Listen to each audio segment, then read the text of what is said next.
সকলোলৈকে শুভেচ্ছা জনাই আজি আকৌ আহিছোঁ নতুন এটা ভিডিঅ'ৰ মাজলৈ। মই ৰশ্মি ব্লগ 786। আশা কৰোঁ আপোনালোক সকলো ভালে আছে। আজি কেইবাদিন ধৰি একো ভিডিঅ' দিব পৰা নাই, মানে এইবিলাক বহুত ব্যস্ত হৈ আছোঁ, চিন্তা ব্যস্ত, তেনেকুৱা মাজতে মানে ভিডিঅ' দিব পৰা নাই। ভিডিঅ'টো আৰম্ভ কৰিবলৈ লওঁতে এখন কি হ'ল চাওকচোন। মানে কালিৰ পৰা এনেকুৱা এটা সাপ আহিছে আমাৰ ঘৰলৈ, সাপ এটা আহিছে, আহি পিনে জেঠি নিচিনা সাপ এটা আহিছে, আহিলৈ ডাঙৰ সাপ, মানে খিৰিকীখন শোৱাৰ মই খিৰিকীখন ফালেদি খুলিবলৈ চেষ্টা কৰি আছে। কালি মই ইমান বেয়াকৈ ভয় খালোঁ নহয়। কালি আহিলে খিৰিকীখনৰ ফালৰ পৰা খেদি দিলোঁ, নাযায় একেবাৰে ওপৰলৈ উঠি গ'ল। আৰু মানে উঠি যোৱাৰ পিছত আকৌ সন্ধিয়া সময়ত আকৌ আহিছিলে, ঘৰত মানে তেওঁ নাছিলে।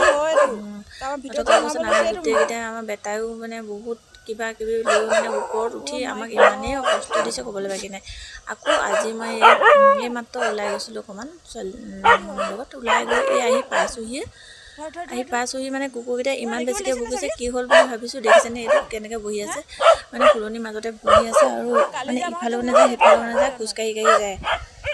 মানে ইমানেই ডাঙৰ চাওকচোন। আপোনালোকে ভিডিঅ' দেখি চাগে ভাবিছে কি সৰু, কিন্তু বহুত বেছি ডাঙৰ, ইয়াতকৈও ডাঙৰ। কিন্তু ভিডিঅ'ত মই আৰু মানে মোক দেখি মোলৈ কেনেকৈ চাইছে আপুনি চাওকচোন, চকুকেইটা ইমান ডাঙৰ কৰি চাইছে, দেখি ইমানেই বেছি ভয় লাগিছে। আৰু মানে মাৰিবৰ কাৰণেও কোনোৱেই নাই। আৰু কি বস্তু এইটো ক'বচোন, কেনেকৈ জাপ মাৰি পলালে দেখিছেনে বাৰু।